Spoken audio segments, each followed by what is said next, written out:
काळाने वाळू जवळ इंडियन पंप जवळ घात केला. निघालेल्या 22 वर्षीय तरुणाचा दुर्दैवी अंत.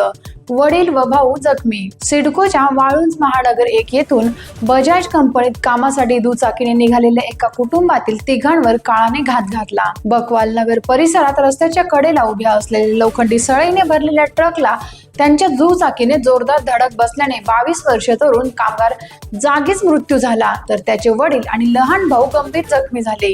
ही हृदयद्रावक घटना शुक्रवारी पहाटे सुमारे 6 वाजण्याच्या सुमारास घडली. मृत तरुणाचे नाव भगवान भानुदास रेंगे, वय वर्ष 22 असे असून तो मूळचे परभणी जिल्ह्यातील रहिवासी आहे. रेंगे कुटुंब देवगिरी नगर सिडको वाळूज महानगर येथे भाड्याच्या घरात वास्तव्यास होते. वडील भानुदास रेंगे आणि लहान भाऊ विशाल रेंगे गंभीर जखमी झाले असून त्यांच्यावर घाटी रुग्णालयात उपचार चालू आहेत. पावसामुळे व धुक्यामुळे रस्त्याच्या कडेला उभ्या असलेला ट्रक वेळेत न दिसल्याने दुचाकी थेट ट्रकच्या मागील बाजूला धडकली.